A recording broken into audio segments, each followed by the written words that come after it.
大家好，欢迎来到独处咖啡屋，我是易彩，和你一起了解生活，享受美好的独处时光。今天这期咖啡屋要讲的内容是，不打扮也很美的女人，往往有这些风骨。希望你喜欢，订阅支持。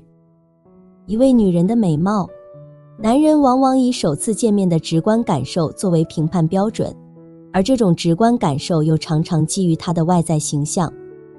从外在容貌来看，女人的美丑一目了然，然而从内在心灵层面来看，女人的美却并非那么容易洞悉。有人说，男人往往视觉至上，因此美女在他们心中的印象尤为深刻。在选择人生伴侣时，容貌无疑是男人会考虑的一个重要因素，但这也只是部分男人的择偶观念。对于那些稍有经历与阅历的男人而言，他更懂得娶妻重贤而非重色，女人的容貌会随时间消逝，而心灵美好的女人，即使青春不在，容颜老去，在男人心中依然保持着那份独特的美丽。或许在恋爱时，男人会被外貌出众的女人所吸引，但当谈及婚姻与家庭时，容貌便不再是他们主要考虑的因素。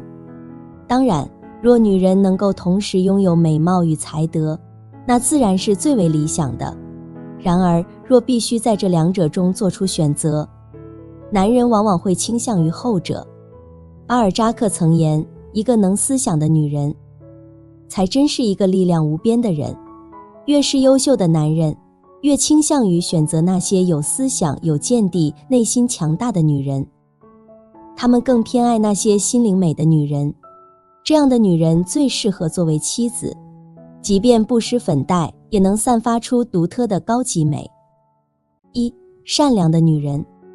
正所谓心慈则貌美，一位内心充满善良与慈爱的女人，往往给人一种超凡脱俗的美感。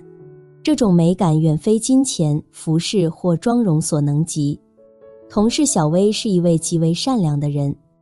记得在一个春节即将来临的日子，公司一行人前往天津出差，在走过天桥时，注意到一个年纪约摸17、18岁的小女孩。她蹲坐在地上，被刺骨的寒风冻得瑟瑟发抖，面色已被冻得紫红。她的面前摆放着一张硬纸板，上面用醒目的红字写着她的遭遇。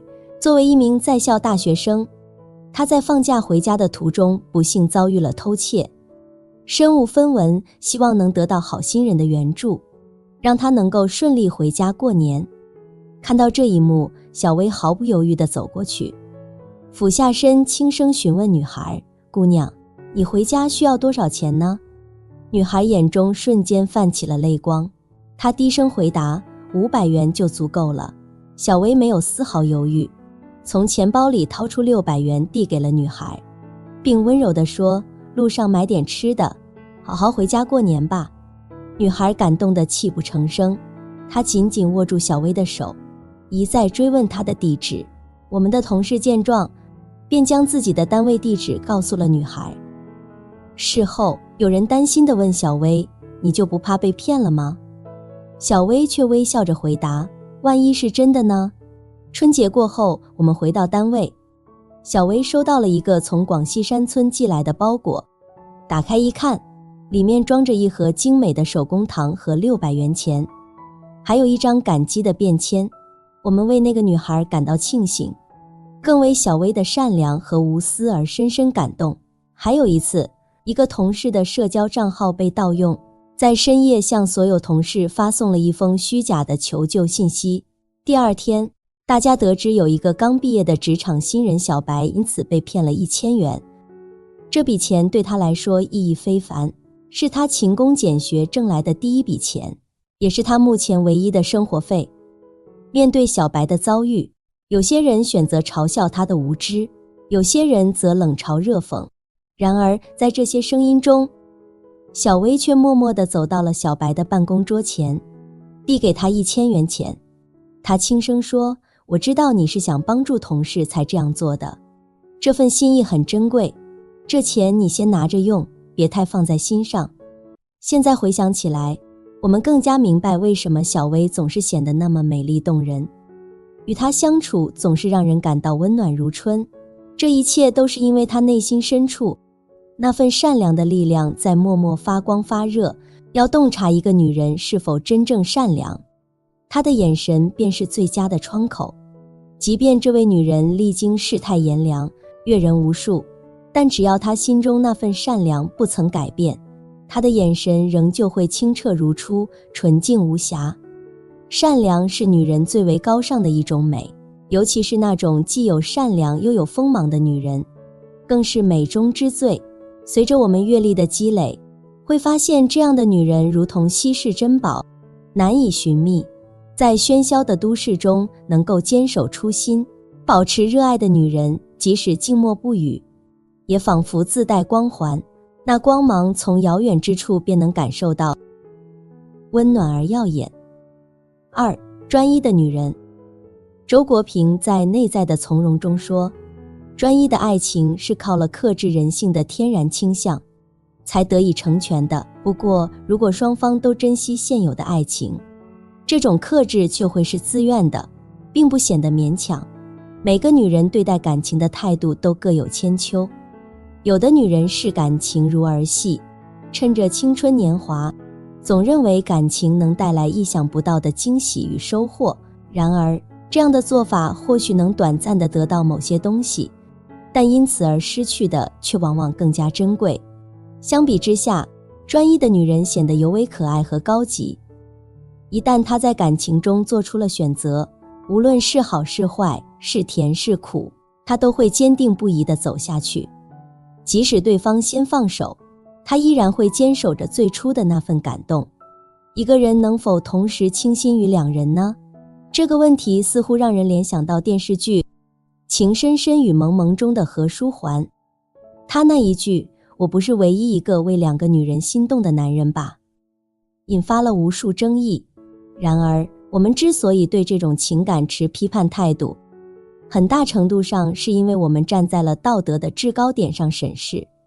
对于大多数人来说，生活中鲜少遇到这样的情感困境，但若真的有两个极为优秀的异性同时对你青睐有加，恐怕那种难以抉择的心情才是人之常情吧。历史上的大才女林徽因也曾面临过这样的抉择。她才情横溢，容貌出众，做她的伴侣无疑需要承受巨大的压力。与梁思成的沉稳内敛相比，林徽因活泼灵动，总是能成为众人瞩目的焦点。然而在婚姻的选择上，林徽因却表现出了惊人的理性。她身边从不乏追求者，甚至徐志摩为了她不惜抛弃发妻，但她最终选择了梁思成。然而她与金岳霖的交往也颇为密切，金岳霖对她更是关怀备至。有一次，林徽因向梁思成坦言，她同时爱上了两个人，感到无所适从。梁思成听后，经过一夜的深思熟虑，将自己与金岳霖进行了比较。最终他告诉林徽因，他应该跟随自己的心意去选择，如果他选择了金岳霖，他也会衷心祝福。林徽因的坦诚让人敬佩，她敢于面对自己的内心，同时她也是一个能够控制自己欲望的人。事实证明，一个对待感情专一的女人，才能赢得他人的倾慕，才能拥有属于自己的幸福人生。男人普遍欣赏专一的女人，因为与这样的女人在一起，他们会感到踏实和安全，不必担心她会被物质诱惑所动摇。她对男人的真挚爱意，让男人相信这个世界上真的有爱情的存在，而男人的爱给了她最大的信心，使她愿意在任何时候都陪伴在男人身边。专一的女人美得高级，这种高级的气质并非每个女人都能轻易学会。一旦男人遇到了这样的女人，往往会深深地爱上她。3. 积极的女人。徐特立说，有困难是坏事也是好事，困难会逼着人想办法，困难环境能锻炼出人才来。生活中，男人和女人各自面临着不同的挑战和考验。在春风得意的时刻，人们往往能够欣然接受生活的馈赠。然而，当遭遇困境和低谷时，每个人的反应却不尽相同。有些人在挫折中重新站起，而有些人则一蹶不振。聪明的女人深知，无论何时何地，真正的强大来源于自身的内在力量。她明白，依赖他人或许可以短暂地带来安慰，但长远来看，这种依赖并不牢靠。因此，她选择努力拼搏，积极向上，坚信只有依靠自己才是最可靠的。在欧洲乃至全球范围内，无人能够像拉加德那样，在她的整个职业生涯中始终被赋予第一女人的标签。拉加德的履历上闪耀着多个世界级的头衔，她不仅是法国首位女人财政部长，还是 G7 集团中首位女人财长，更是国际货币基金组织历史上的首位女总裁，以及欧洲央行的首位女行长。她还荣登福布斯全球最具影响力女人榜单，其成就可谓是极为显赫。拉加德的成长之路充满了传奇色彩。她出生于法国北部的一个港口城市，家庭氛围充满了学术气息。母亲是拉丁文教师，父亲则是英文教授。在这样的熏陶下，拉加德从小就精通英语，语言天赋异禀。然而，命运也曾给他带来挑战。17岁那年，拉加德的父亲离世，他选择离开法国，前往美国马里兰州的一所女子学院参加国际交换生项目。完成学业后，他回到法国继续深造法律，并加入了国家花样游泳队，赢得了全法锦标赛铜牌。在美国求学期间，拉加德曾为克林顿政府的国防部长担任法语助理。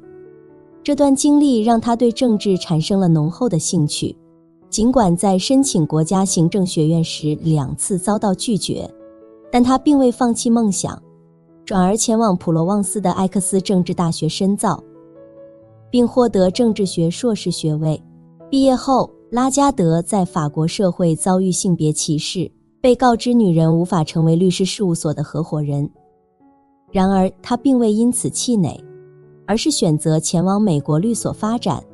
凭借出色的英语能力和专业能力，仅用6年时间就晋升为合伙人，并成为公司历史上首位女人董事会主席。终于，在法国总理德维尔潘的邀请下，拉加德返回法国担任贸易部长，正式踏入他梦寐以求的政坛。此后，他一路攀升，担任了国际货币基金组织的女总裁，成为该组织历史上的首位女人总裁。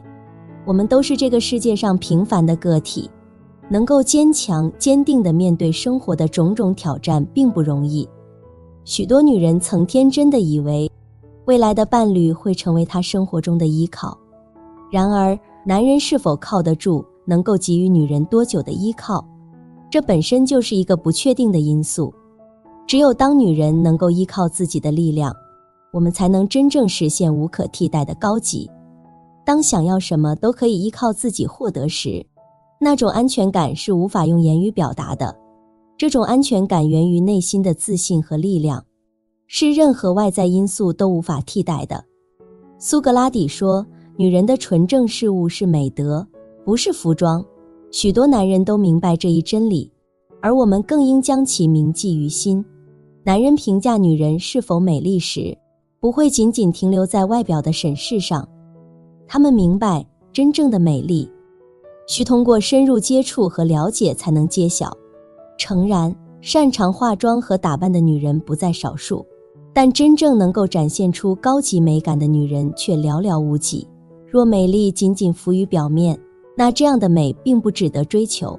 只有当我们的内心充满美好与善良时，她才能被真正称为美人。生活中不打扮也很美的女人，还会拥有这3种命运： 1. 远离无效社交，过好自己的人生。周国平说，相比于社交，独处在一定意义上是比交往更重要的能力。人的精力终究有限，与其在社交场合中勉强自己迎合他人，不如将时光献给独处的快乐与自由。真正聪明的女人，总能保持与外界适度的距离，摒弃无效的社交，全心全意地投入自己的人生旅程。杨绛女士曾在著作中深情写道：世界本是自己的舞台，与他人并无多大干系。她不仅如此说，更身体力行地实践着这一理念。丈夫在世时，她与丈夫在家中共享读书与学术的乐趣，各自在角落中默默耕耘，互不干扰，各自精彩。除了与几位知己偶尔相聚，她鲜少将时间浪费在琐碎的社交之上，更不接受任何采访。丈夫离世后，杨绛女士更是深居简出，多数时光都在家中静静度过，专注于自己的事务。某次下楼散步，刚至小区门口，便接连遇到老邻居与熟人，每个人都要与她畅谈许久。她不禁感慨，这哪是散步，分明是在楼下召开新闻发布会。自此，她更加珍惜独处时光，将全部心力倾注于写作与书稿整理之上。在92岁高龄时，杨绛女士完成了随笔集《我们仨》，一经问世便赢得了读者的广泛赞誉与热烈讨论。而在103岁的暮年，她又整理出版了《杨绛全集》，将一生的智慧与精髓都凝结在这套书中。正是因为远离了那些无意义的社交纷扰，杨绛女士才得以拥有更多时间与精力，专注于自己的人生追求，最终在文学领域取得了举世瞩目的成就。很多时候，与其将时光耗费在琐碎而无益的社交之中，不如在独处的时光里潜心修炼自我。人唯有在远离喧嚣、独处静思的时刻，方能真正感受生活的韵味，活出真实而独特的自我。著名科学家居里夫人结婚时，新房内仅摆放了2把椅子。她的父亲见状，本欲赠予她一套精美的家具，然而居里夫人却婉言谢绝。她解释道，若是有了椅子，难免会有客人留下闲聊，这样便会消耗大量的时间于应酬之上。因此，她的家中始终未曾增添任何家具。居里夫妇将全部的心血与精力都倾注于科学研究之中，最终2人共同荣获了诺贝尔物理学奖。随着岁月的流逝，我们愈发明白，舍弃那些无效的社交，远离那些与自己格格不入的圈子，将精力聚焦于自身，方能过上充实而有意义的人生，绽放出属于自己的精彩。只有在独处的时光里，我们才能成为更加完整的自己，无需应对那些无意义的社交关系，不必揣摩他人的心思，更无需在人情世故中周旋。从今往后，让我们试着为社交降温，为自己的心灵留下一片宁静的空地。在独处的时光里，我们可以深入思考，沉淀自我，完成人生的蜕变与升华。2、内心富足自信，接纳真实的自己。林清玄说，3流的化妆是脸上的化妆，2流的化妆是精神的化妆，1流的化妆是生命的化妆。容颜虽美，终究会随时间流逝而凋零，然而内心的丰盈与优雅却能永恒驻留于生命之中。不沉溺于打扮的女人，往往以自然素雅之姿示人，内心丰足而自信，坦然接受最真实的自我。杨绛一生鲜少浓妆艳抹，总是以素面朝天的姿态示人，但这丝毫不减她温婉动人的美丽。在她眼中，外在的华丽终究不及内在的充实与美好。与其将时光耗费在装扮之上，不如用以滋养内心之花园。杨绛在《我们仨》中说，一个女人最重要的能力，不是你把自己打扮得多么漂亮，而是无论发生了什么，你都有让自己快乐起来的能力。一位智慧非凡的女人，并非不会装扮自己，而是她更愿意拥抱自己的真实面貌，不再依赖外界的修饰来点缀自己。著名文豪三毛曾在一次活动中亮相，他并未涂抹华丽的妆容，头发也随意地束在脑后，脸上挂着浅浅的微笑步入现场。有记者好奇地询问三毛，您为何不化妆呢？难道您不担心自己的形象问题吗？三毛微笑着回应，我认为化妆是一种束缚，它会遮蔽一个人的真实容颜。我更喜欢保持自然的状态，让人们看到真实的我。这种由内而外的自信，使三毛始终保持着最本真的状态。他不为物质和名声所累，追求简约的生活方式，活出了最真实的自我。三毛笔下的角色如同他一般，保持着朴素的风格和真实的自我，赢得了无数读者的喜爱。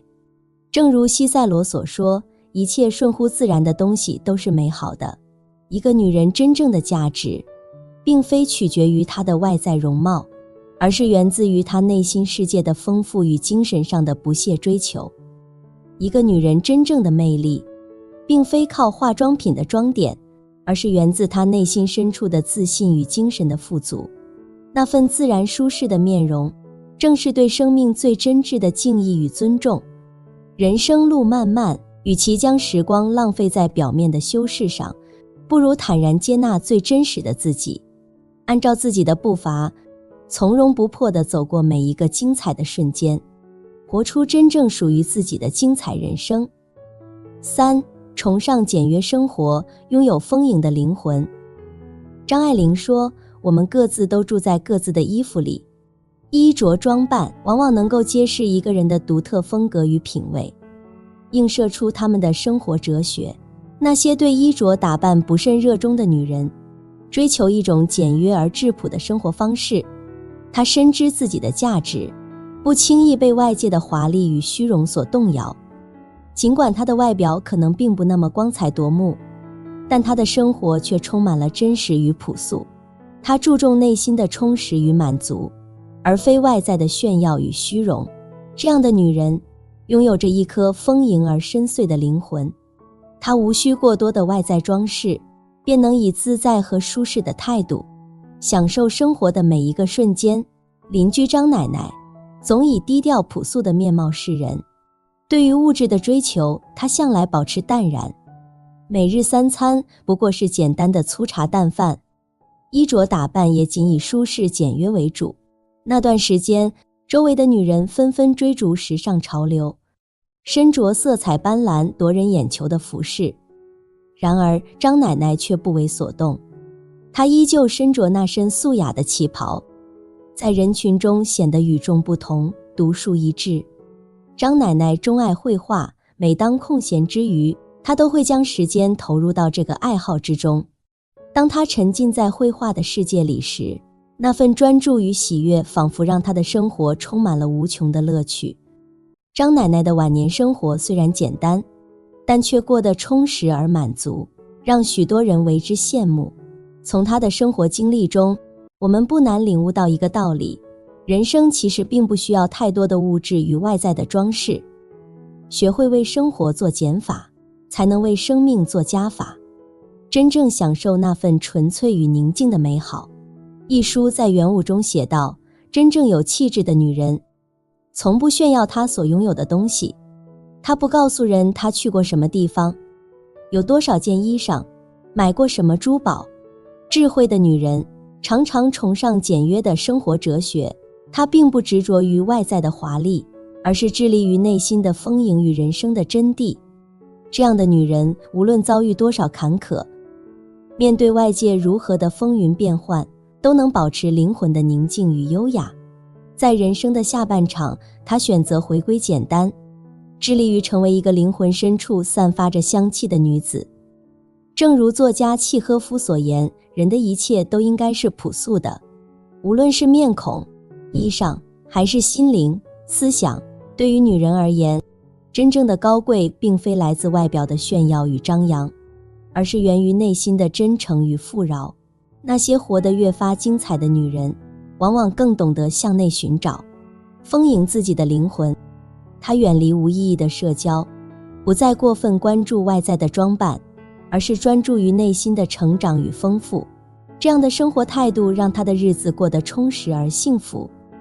愿你也能如此，专注于自我，不断向内成长，最终活成自己最向往的模样。好了，这期咖啡屋到此就分享完了。